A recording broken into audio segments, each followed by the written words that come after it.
So today I am joined by Dan Bradley of Kennedy Redford. They're an engineering consultancy based in Manchester. Currently just opened an office in Dublin as well, across multiple sectors. Really like this chat with Dan. Talked about their growth, which has been pretty phenomenal. Dan joined the business in 21. They've been going a few years before that, already up to nearly 30 heads.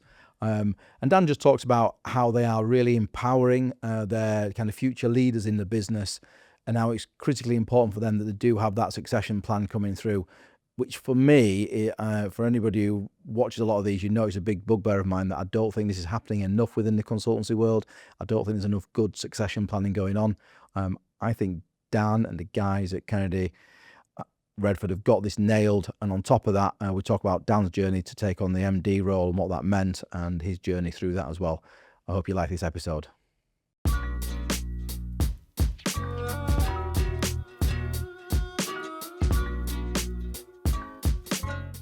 Dan, welcome to the pod. Hi, pleased to meet you.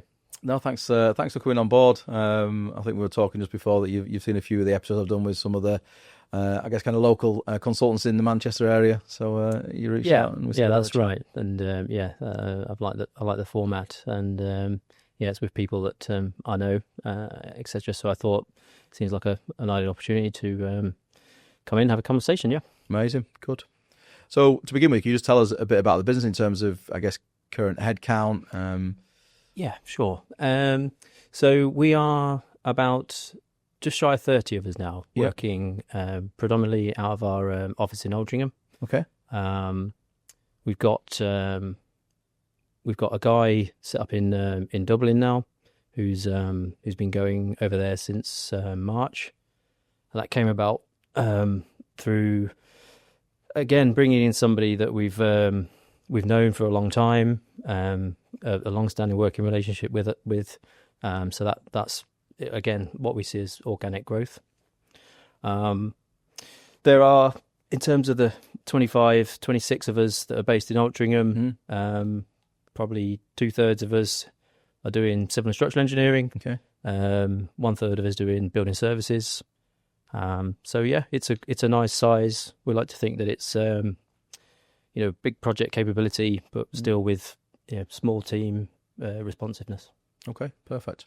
So, where did the name come from? Because it looks like it's people's surnames, but it's obviously not your surname. So it's not. No, it's one of them. So, right. Mr. Kennedy, Rob Kennedy, set the business up, right? And Redford comes from where he originates from in Ireland, or his family, at least. So, a lot of Kennedys in Ireland, right? So distinguish themselves, they take a place name. So historically, they would have been known as the Kennedy Redfords. Right. So that's where it is, and it's stuck. Brilliant. And we're staying with it, despite me trying to stick Bradley on the end. It's not going to wash. So business started in 2019. Were you there from the inception? I came in 21. Okay. So Rob and I have known each other and worked together for best part of 20 years. Right. Rob set the business up, did some hard yards, got it to a nice place, around 6 people. Okay. Invited me along. My background was, I guess, bigger clients, larger projects, more complex projects. Mm-hmm. So I was asked to come on board with Rob to look to grow us and take us into a place that's kind of more aligned with, I guess, the Manchester city centre type clients, or certainly the Northwest, developer-led, complex sites, city centre sites, etc. And that's really what we've done. So that was just over 4 years ago, and we've gone from sort of 6 to 26 in that period. And yeah, so that was really the remit. Really, for me, was to come in and grow us, take the next step on our journey, grow us, put us on the map, and make sure it continues to be sustainable. And that's what's happened, and we're pleased with the results. Perfect. So you were at Cundall before that. Was Rob also there? And that's yes, that's right. Yes, yeah. So there's a good few of us actually that I guess grew up and matured in that business. and I think we thank them for that. But yeah, really that kind of underpins the business a lot. That the relationships of the leaders of the business, the owners of the business, goes back over a very long time. Yeah. And in fairness, Condal was a growing consultancy when we joined. It continued to grow, and it's grown to a place very successful, very large consultancy that is doing very well. But I think what we saw was an opportunity to bring it back a bit more to what we enjoy doing in terms of engineering and delivering successful projects and handling clients and building client relationships, and do that without some of the obvious kind of, I guess, red tape and maybe a bit of hamstringing that just naturally comes with being in a bigger business. And that's no criticism at all, but just the nature of the beast. The reality. It's the nature of the beast. So, whereas we look into, or we think we're growing a business that is a place that we would like to work and that we would like to have grown a career at. And people are important to us in that regard. So we sort of no glass ceilings, no just support, an open door, a clear hierarchy, a clear route through progression in career. Succession planning is shared with the group, and that's really what I think we thought when we were younger people in the industry. Some of those blockers and things that may have held us back that were in place. We're trying to grow a consultancy that doesn't necessarily have as much of that going on. But so let's unpack that a bit then. Yeah, sure. What do you think you're doing differently that perhaps not necessarily reflective of just your ex-employer, but generally other consultancies maybe are not doing, and that you think you're going to do better for people's journeys? So, we're focusing on people. I think it's that transparency of what your career path is, effectively, and that's both from a sort of junior guys coming in and needing that support at the early stages of their career, but also, and probably from a growing a business point of view, the senior people, the people that are moving into senior positions within the organisation, taking them on the journey with what we see as our business plan over the short and the medium and the long term, so that we can get people bought in at a key stage, so that the business is sustainable in the long term. And we've done that through building the senior group is built up of a combination of people that have been incentivized through, whether it be through small ownership or plans to have ownership in the company. And obviously, as the age that we are, the size that we are, we've got lots of options on the table about how we do that and how we empower those people and we bring them on the journey. But I think we see that as a benefit of being the size that we are and where we are at the journey, that we maintain that flexibility. We'd like to give people opportunity to lead and to run without us taking too far a step back. So we would like to think that there's micromanagement is a dirty word in our business. Basically, it's taken a long time for us to build a team that we're pleased with and that we can trust. And now we look to empower them as much as possible. I think empowerment is quite an important word. All the best people that I've worked with or under in my career, that's been the key kind of attribute that I would say that's allowed me to get where I've got to, is that they've empowered me. They've given me the rope, and I've ran with it and not hung myself. And I like to, and we like to as a group of leaders, offer the same opportunities to the team. And I find this really interesting. So at the moment, Dan, because I think the consultancy industry consultancy market as a whole is really struggling with this in terms of succession planning, in terms of, I think a lot of senior leaders in businesses almost kind of struggle with allowing that kind of tier below them to kind of step up. I think it's a chronic issue in the industry, in my opinion. And I think some of that is possibly out of a degree of trust. Is like some of it is a degree of, oh, I'll just do it myself. Forget it. I'll just do it myself rather than like. So, as a senior leadership team, how are you guys kind of balancing that and make sure that you're comfortable that the work's being done? Yeah, well, absolutely. Yeah, that there's, I think, by all of us by nature, that if you call directors of the business, have certainly have that element, that classic element of wanting to sometimes do too much yourself because it's quicker, it's easier, it's what the client wants, or whatever it may be, and all that is very valid, and it has a large place, and it forms a large part of what we are as a consultancy, because we will, openly and honestly, and look our clients in the eyes and say that we are our projects are director led, and we must and want to continue to maintain that for as long as possible, and we think we can do that until numbers that we've talked about in terms of headcount, that it's perfectly possible for us to continue to offer that service.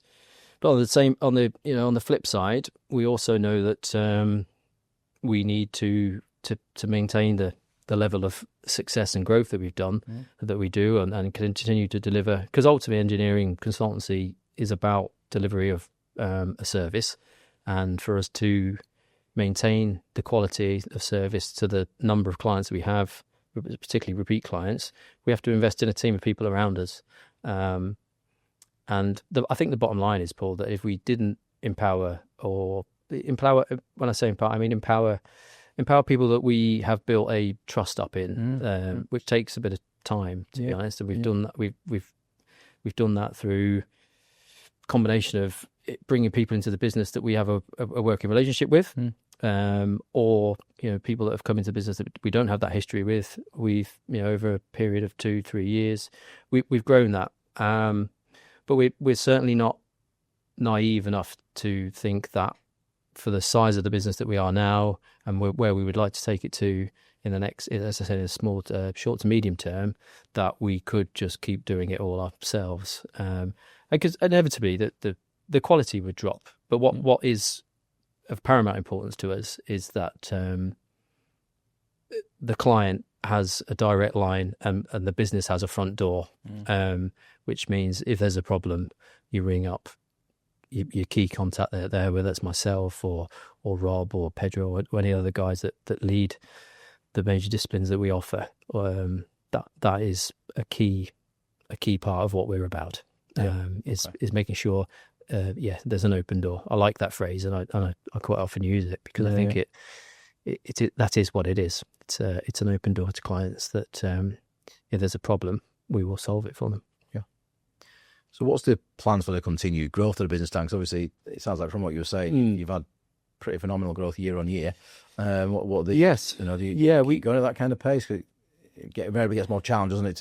It for does. The percentage. Yeah, I think, in all honesty, no. That in terms of, if you just boiled it down to a rate of growth, no, we wouldn't be looking to be going from a headcount, so 6 to 26 is sort of around about 5 times.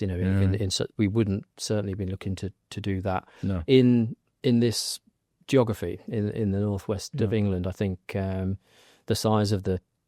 the size of the civil and structural team that operate out of Altrincham, that's of a size which is very similar, if not slightly larger than that of a consultancy much bigger than us on a national or international scale that exists. So for the market, we're happy with those numbers. We would probably look to grow that Altrincham team CNS by perhaps 20% in the next 5 to 6 years. But as I touched on earlier, we've opened up over in Dublin earlier this year. That is an area that we can certainly look to grow a bigger team to service over there. So it works. So why Dublin? Is that a connection with Rob? No, purely through. So Mike Hurst is our director over in Ireland. Mike and I and Rob all work together again back at a previous consultancy. Mike spent a few years out of country, wanted to bring his family back to Ireland. Okay. And the stars kind of aligned with where we were on our growth journey, and Mike wanting to come back to to Ireland. So we joined the two things up, really. Very important that Mike is Irish national, and that's allowed us to start opening some doors over there. So that's an area that we can certainly grow into, but we're not looking to do that particularly aggressively. We didn't really set out to grow aggressively here. It was victim of your own success isn't quite the right word, but we consciously, I suppose, invested in key senior people quite early on in the journey. So around the similar sort of time that I joined the business, so just over 4 years ago, Dylan Hilton joined to start an M&E part of the business. Okay. We brought in Pedro Vicente, who leads our civil engineering team. We have a couple of other TDs on both the MBP side and the civil and structural side. And by investing in senior people early on, we all kind of have our own client base. We don't necessarily all look to work in the same sectors. So a question I often get asked is, what sectors do you work in and predominantly work in? And I don't like to say it because it sounds like a bit of a cop out, but it is the genuine answer is we're very we're very well spread, right? Because we've all got the senior people in the business have come from and have worked in lots of different sectors and backgrounds and have a different client base. So that takes us to a lot of different places, which it has become a strength of us. It makes us resilient. We think, and I mean that also extends to the scale of the project that we tend to work on. We look at in an ideal world, half of what we work on would be large, multidiscipline, REBA structured projects that'll be of 30 million and north that stretch out over a number of years, allow us to plan around and forecast, and generally the end result is a lot more marketable.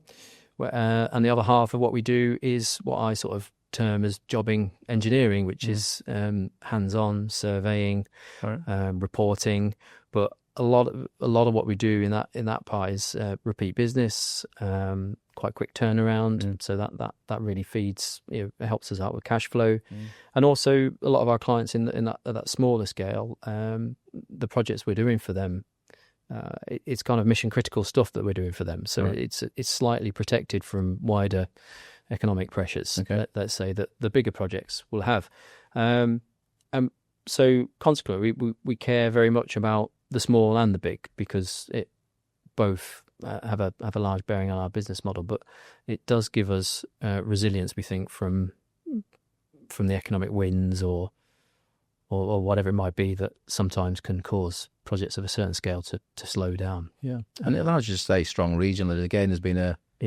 shifting models with different organisations in the consultancy world. Some go into much more of a kind of siloed vertical model where they look after one sector, and that could be nationwide.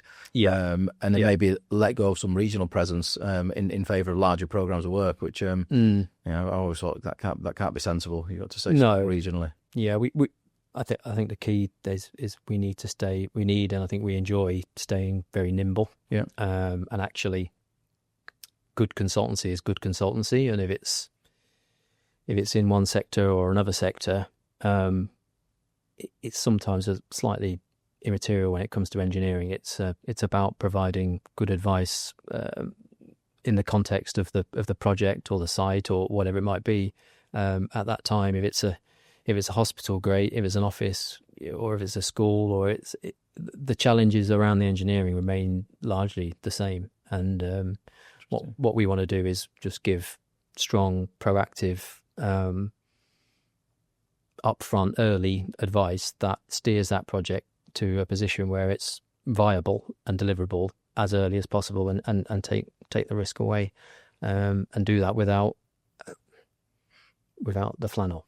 I suppose. Yeah. And there's not an expectation from your clients then for you to be able to demonstrate as much kind of credibility in a particular sector or the sector they're trying to build something. Sometimes, but I don't think. I mean, I guess before I went into this role in this business, I guess, but one of the apprehensions I may have had would have been,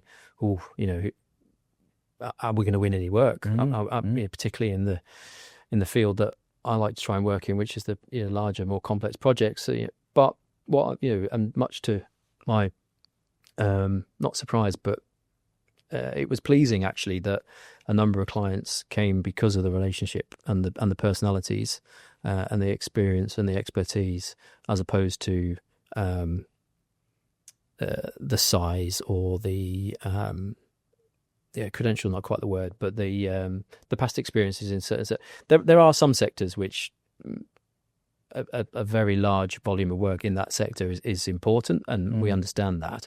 But generally speaking, we've found that people just want to work with engineers and consultants that they trust and have built a relationship with over a long period of time, so that they can really lean on that open door piece that I started to talk about. And that's probably, particularly in the very early days when we were quoting almost exclusively personal experience rather than company experience, we've relied on that heavily. But as we go forward, certainly over the last 5 or 6 years, we've managed to deliver a number of projects in key sectors off our own back, if you like, and that becomes a bit easier.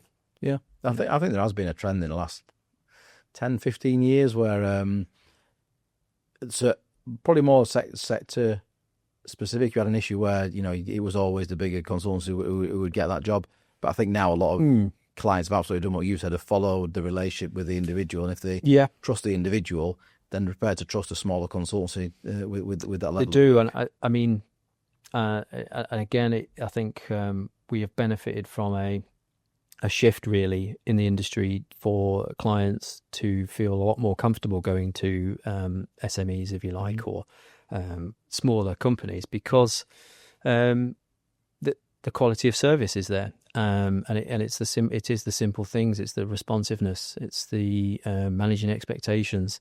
It's the commitment on fees, and sticking to your fee, in all honesty, and not trying to elevate fees unfairly, seeing it in the round, and having that flexibility in it. That's no criticism of large organisations. It's about having flexibility. That's what allows us to be able to make we are the decision makers. It's our business. It's us that make the decision and live with the decision, good or bad. And we're able to make it on the spot almost and quickly and live with it. And I think that kind of feeds through in terms of what the client's getting as a more positive experience, underpinned by strong technical delivery. Yeah, good. Yeah. So in terms of continued growth, Dan, how confident are you about the market in terms of continuing to find good people? Because you've had decent growth there, but it's been the biggest challenge, Paul. To be honest, people often ask me, what the biggest challenges of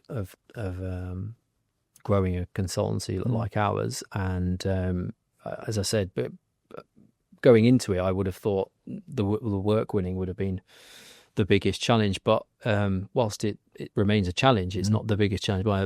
By far, the biggest challenge for us has to find and grow the team that now exists in place, that we can trust and we can empower and can deliver projects for us with the values, underpinned by the values that I've kind of outlined today with you, and that sit behind the business. That has been probably our single biggest challenge, and we've achieved it through a combination of being fortunate enough to work with people that we've worked with in the past. We have existing relationship with.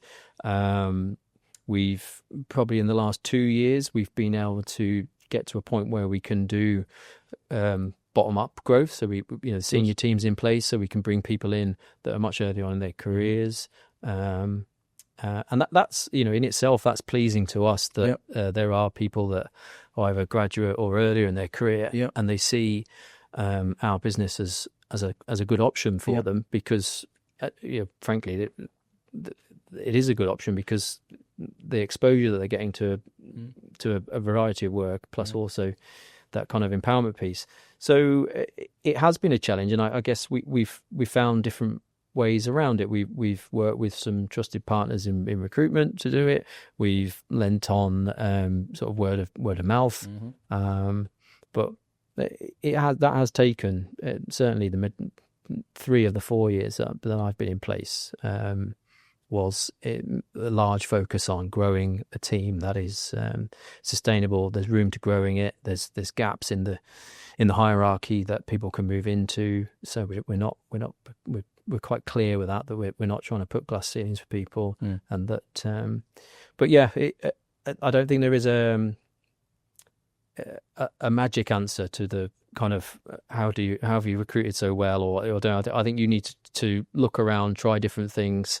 Try different people sometimes, good and bad, but we're happy where we're at right now. Yeah. My experience is when a new consultancy sets up of your caliber and the history you guys have got collectively, is that the first 15 hires are probably fairly easy because you can just go after your supply, your prior relationships. It's then getting beyond that kind of number, getting beyond the 20 number, that it gets a lot more challenging because That's then. Right.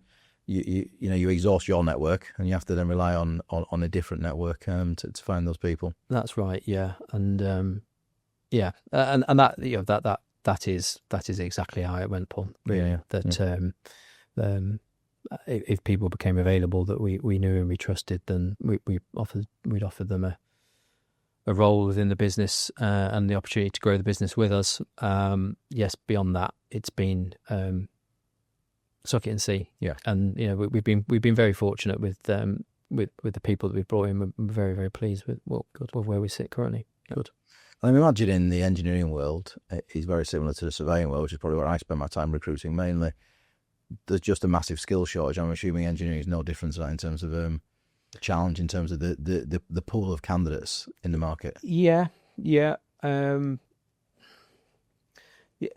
Yeah, I think there certainly was, and I've no facts or figures to back it up, but I sort of sense we're getting out of that lag that 2008 kicked in. There was certainly there was probably a 10-year period where people that may have been going into higher education or graduating around that time moved away from the industry, and then there was so I guess early 2020s, you were looking for someone with that kind of 10 to 15 years experience, principal, associate level. There seemed to be a real gap there, right? Yeah. And that probably played through all levels in that time period. But I think probably in the last couple of years, it seems to be a lot more balanced in terms of the quality of the graduates that we've seen, because we've had a few either come and spend time with that are working for us as their first postgrad job, or they spent time with us as undergraduates,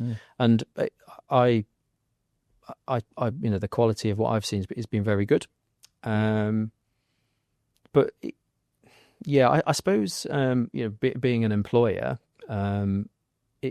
it's managing salary expectation as well at all the levels, and trying to be fair and balancing all things in the right way. It's not surprising that the salary levels that people want, particularly not necessarily in the immediate point of graduation, but that kind of 3 or 4 years in, where yes, you've got some experience, some valuable experience, but is it enough experience to command quite that level of salary that you're doing? And clearly it is, because that's what the industry is saying people are paying. But as a small business owner, that puts pressures on. So probably more difficult to recruit in at the kind of intermediate level, because particularly if you think about what we were saying, when you're needing to recruit people that you don't necessarily have a history with, so there is always an element that you're taking some sort of risk with that kind of individual, and the salary that comes with it. So that's perhaps a bit of a challenge, but I think overall, from what we see, and we're certainly not massive recruiters compared to others, I would probably comment that I think is quite strong, actually. But in the civil and structural world is what certainly in the last 5 years, I think we've got over a bit of a hump, and there seems to be more people coming into the industry.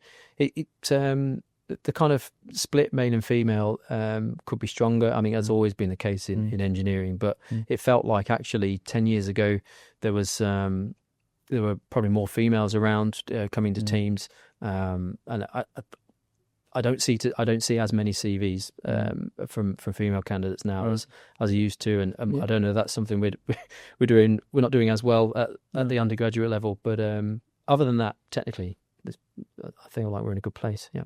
Good. How do you think, Dan, technology is going to change what structural and civil engineers do, and building service engineers for that matter? Yeah, I think there are lots of opportunities, but I think it. So I have a very experienced draftsman said to me when I started out many years ago, and that with software, etc., you put crap in, you'll get crap out. And he said it stronger than that, but you get the message. And I think we need to embrace technology, particularly AI. And I think with engineering, AI it has a huge amount of potential. But I think we must always be very conscious that we need to be people focused as much as tech focused, and balancing the two. So I think in engineering, focused on structural engineering, the sort of day-to-day tasks that we carry out, there can be maybe a kind of a streamlining of what we do and an efficiency of what we do, but that probably only becomes really beneficial to a consultant of a certain size and scale, with a certain volume of work and a certain volume of work that is repeatable. So I do think that from a kind of AI point of view, each project is its own project in its own right, and whilst undoubtedly we'll get to a point where AI can design a frame and everything that goes around it and give all the volumes and materials it required very early on the piece, the nuances of the site and the complexities of the site, particularly below ground, will really become the differentiator. How us as consultants get around those issues will become the differentiator in terms of what services that we're offering. But we do, I mean, much like, when BIM came along and Revit has been in use for now, and it's absolutely now 100% the kind of go-to only tool that the structural technicians will use. That it revolutionised what we did. I mean, absolutely revolutionised what we did. So I can see a big change in how we do things and what we do things, but I'm a bit guarded, particularly from a technical level, guarded about how quickly we allow our people to go off on that tangent. I think it's almost like trying to do it responsibly, if that makes sense. Because I think the technology is so powerful now that if you kind of blindly allow people to populate, whether it be technical responses or marketing responses, for want of a better word, it could send you to a bad place. So I think it's always, for the here and now, for sure, it's going to need in terms of running a business, quite a strong governance. Governance is probably the best way I would put it. It's managing and kind of controlling what that does to your messaging. I think is important, because it can, again, you give it one, and you put one thing at one end, what comes out the other end, and it's only as good as the input is the output, really. That's kind of where I am at it for now. But there's limitless possibilities with it, Paul. That's for sure, and something that I'm thinking about a lot all the time. I think a lot of business owners are thinking about this all the time, aren't they, as well? I think I agree with you. Super powerful. Is it there yet? Probably not. Certainly not for something like what you guys do for a living in terms of producing, detailed design. I don't think it's there yet. No. But equally, it would be remiss to not factor it could be at some point. Yeah, I it's guess. coming. It's Just absolutely coming along. your business plan along those lines. Yeah, it's coming along. That's for sure. And I think it's data driven, isn't it? It's a focus. It's staying with the AI thing. It's data driven. So the quality of your data set dictates what you can do with it. If you have 10,000 office blocks that you've done over a long period, but so you can give it that data, then you'll get a much stronger response back. And of course, that's also how many that, have but also that proprietary data is this is the thing, isn't it? You know, all the consulting businesses and contractors for that matter, you know, whatever discipline they are in, they hold some of their value by holding their data, don't they? Yeah, but, you know, and quite unfair play, yeah. As opposed to sharing that data out. You know, arguably, probably the AI systems could get a lot better if all that data was shared, but they could. These businesses make money by the fact that, you know, you wouldn't want to give it away. No, And it's another. It becomes a risk then, doesn't it? It becomes a risk to you as a consultancy about you protecting your data and your information. So yeah, it's an interesting world we're going to. But I mean, from obviously a large part of what we need to do as engineers is reduce our impact in terms of carbon and the possibilities with AI. I mean, and where I'm going with that is that the biggest impact that we can have as civil and structural engineers is reducing the material which boils down to responsible specification, but just most importantly, lean design. Either don't design anything, use what's there, or design something as efficiently as possible. And there, the technology that is in place now takes us to a much better place, that we're able to carry out the iterations that are required to get you to the most economic design solution quicker. So you're using what you say is the facility to use AI for that purpose. Yeah, AI or coding, programming. Right. Yeah, but yeah, it exists and it's strong. And I think again, focusing the technical part of your business in that area is where we should be. Right. Notwithstanding the benefits from a branding and a market perspective that AI can do, to just, in some respects, from where I sit in the business, it becomes a bit of it's like a time efficiency thing. It helps massively, but I'm in a privileged position where I've got time to complete. Well, the messaging that comes across is driven by myself and the other senior leaders in business, so I completely sense check it. So if it's saying something that I don't think is the right message, then it just gets changed. Whereas I can see a scenario where if it's being utilized in a business that doesn't have, again, that level of governance control, that it could become a bit misleading externally, which would be a shame for people. I think you're right about governance. When you see the article that broke a few weeks ago about Deloitte and the document put together for an Australian council, in effect. So that absolutely is that, if one of the individuals reporting to yourself decides to think, God, I'm up against it, I'll just use GPT to write this report quickly to save me some time. It's a case of it can be damaging. Yeah, it absolutely can be.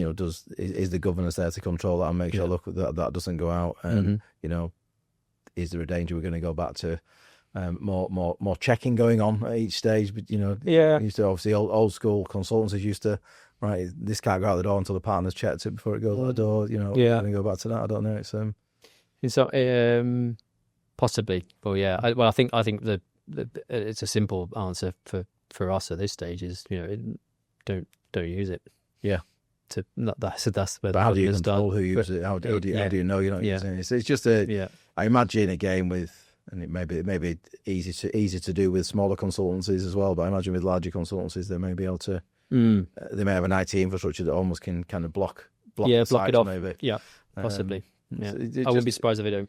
Yeah, it's just fascinating. Well, I know for facts a few of my larger clients have just absolutely banned using it whatsoever, and under the pain of being disciplined for using it. Yeah, which I kind of get in some senses, but equally it's also a powerful tool. So it is. Yeah. I think my wider approach to it is to work with work with the individuals and the people in the business to ensure that we're getting full value from, because I mean, when we talk about AI, I mean, there's lots of free AI available, but there's also opportunities in AI or wider engineering specific to invest heavily in technology and IT. So it's about making sure that we again empower and work with our people to ensure we're getting best value for that investment, because that is what it is. Yeah, and a lot of people are getting confused. There's AI, which everyone seems to lump.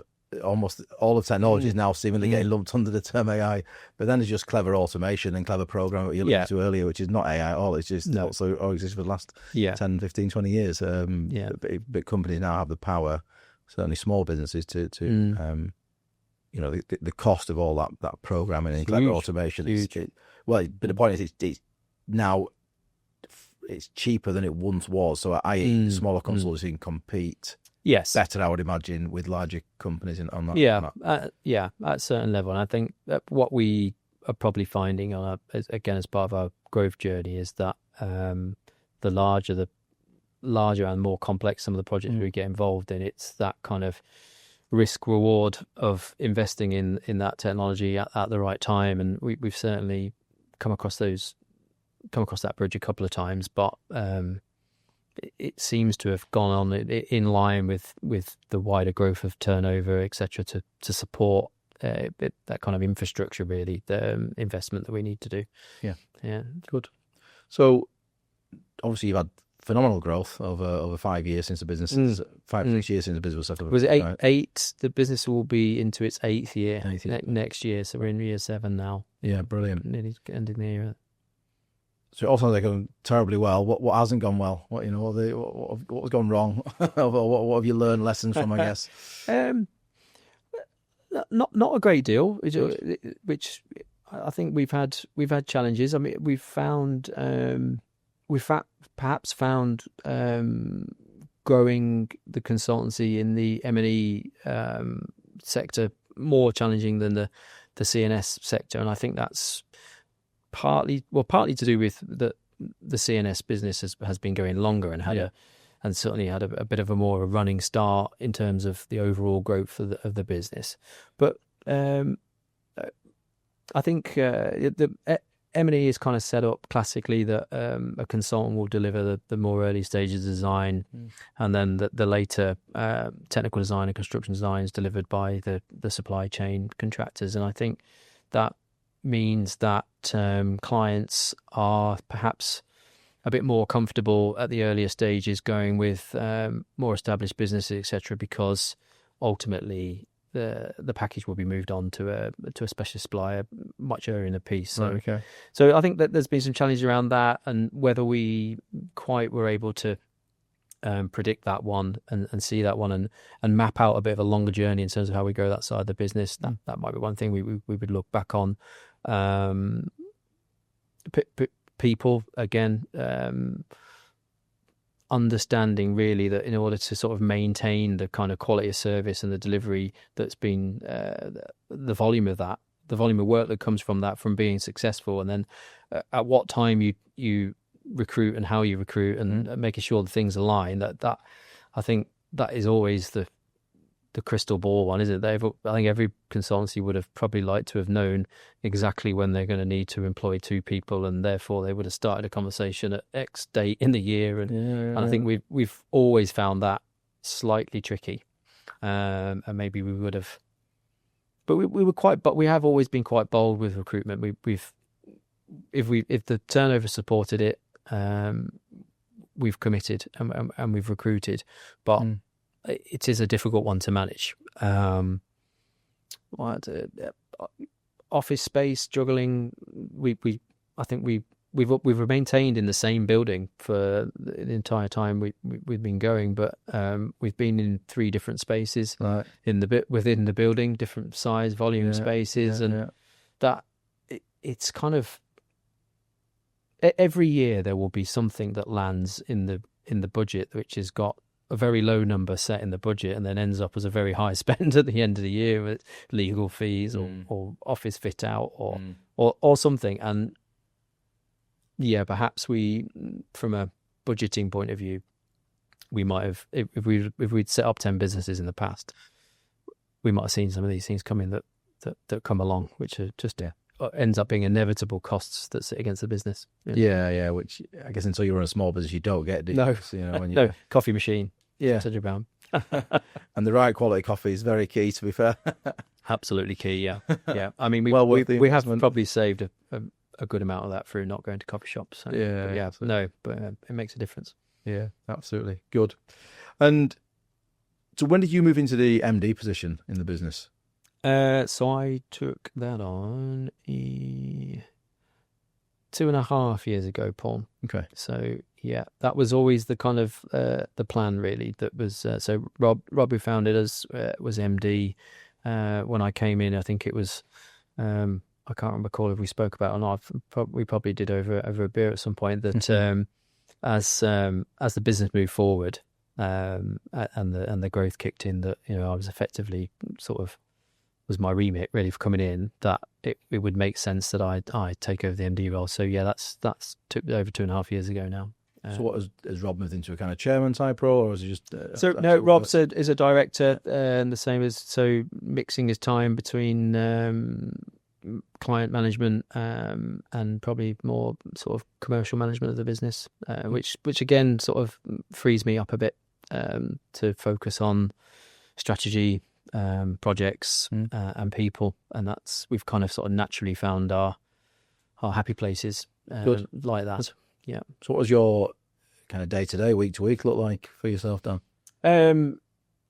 It's probably a reasonably fair split between projects, business development, and kind of business strategy, if that makes sense. I think sometimes some of the larger projects we're involved with, I can be 100% a week on a project, but that will have an impact on how much we've done to do. There's always that classic, isn't it, that sometimes the tasks that sit around running a business kind of can take a back seat because the clients are more important.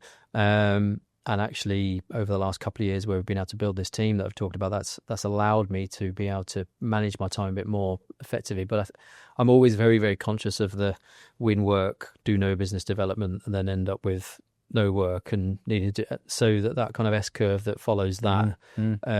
I think I've tried to manage it a lot more balanced in the last year and a half, where I'm very conscious of what's 3-4 months down the line, and the need to be speaking to existing and new clients, maintain. So I try and typically balance my week between those three things.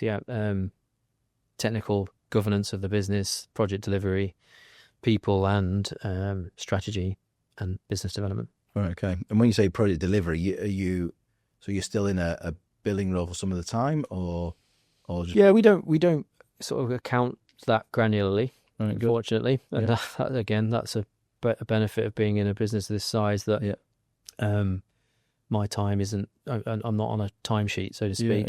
So whether I'm 20% utilised or 80% utilised, it doesn't really affect the business model. The most important thing is that the business is being driven forward, and the projects are being delivered to a standard and a quality that's required. And that's what underpins my role, really. So that'd be with Rob at one point saying you want to be the MD at some point. What was the driver for you personally? Why did you? For me personally, well, yeah, I'm an ambitious person. Always have been. A former boss of mine once said, "There's nothing worse than being in a position where you have lots of responsibility but no control." And I think if actually you're being asked to take a business forward and grow a business, then it kind of felt like a logical position that you have ultimate control to go with that responsibility. And it just aligned with where I was at, where Rob was at, etc.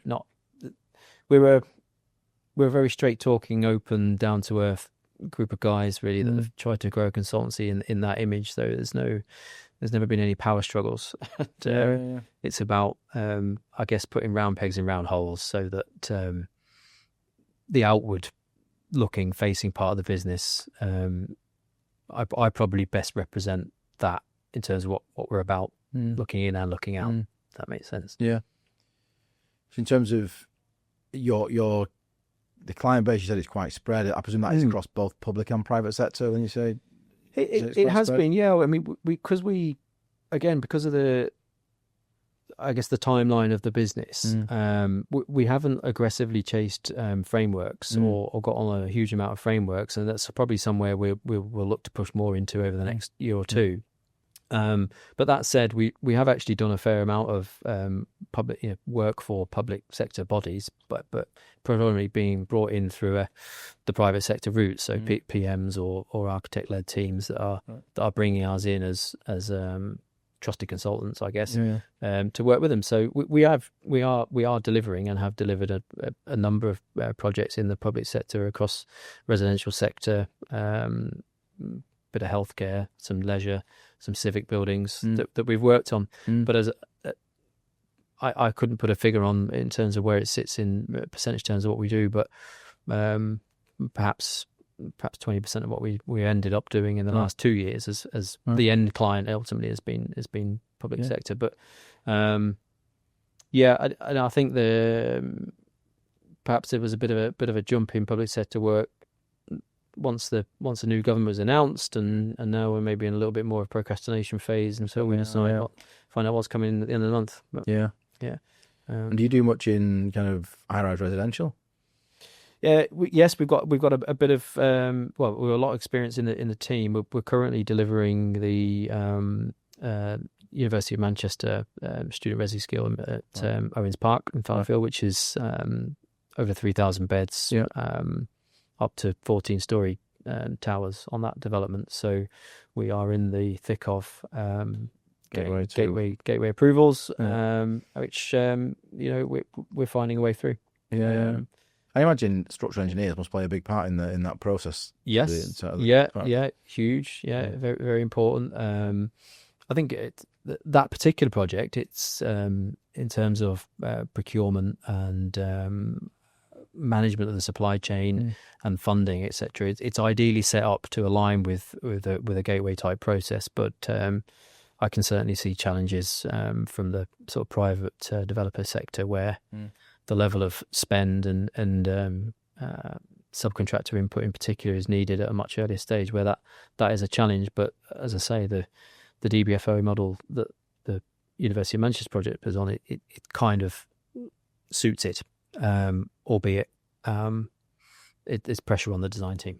But we obviously do play a large part in it, and I overall I welcome it, and I think it's a very good system because it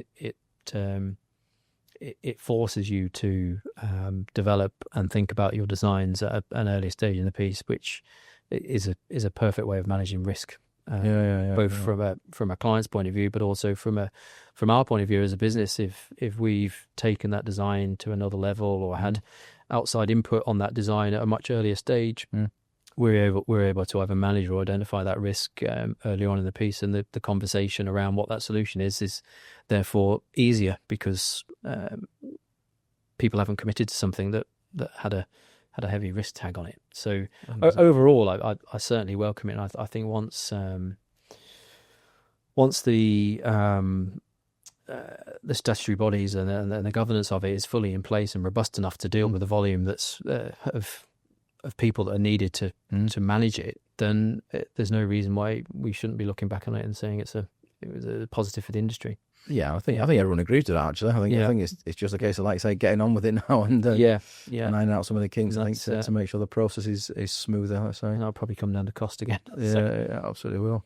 What do you think the future of the industry is, Dan? Because for sure, it's great to hear actually what you said. I'm surprised you've said it, but great to hear that you don't think there's maybe quite the skill shortage that exists across certainly civil and structural engineers, but it almost does everywhere else in the industry. So how do you think the industry is going to cope in the next decade? Yeah, I think, I qualify that statement by saying that for the last 5 years I haven't been recruiting on a large volume. So we're we don't have offices in the various parts of the UK that we would be getting all that feedback of, so but I think that's purely from probably quite a narrow lens, actually. Yes, it is, but it's not been a personal. Probably the fact reflects the fact that you guys have done a good job, and that your brand is appealing in the Northwest. I would argue.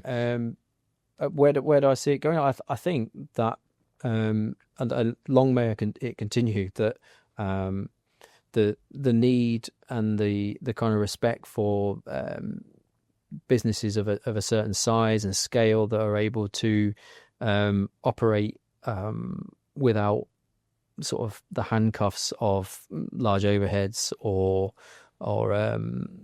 reporting to boards and etc. that can't get the emotion and the responsibility that sits with having an individual client relationship. That I hope that continues. That people like ourselves and companies like us are able to sit in that part of the market where we can lean on the quality of service that we deliver. And I despite whether technology changes things or there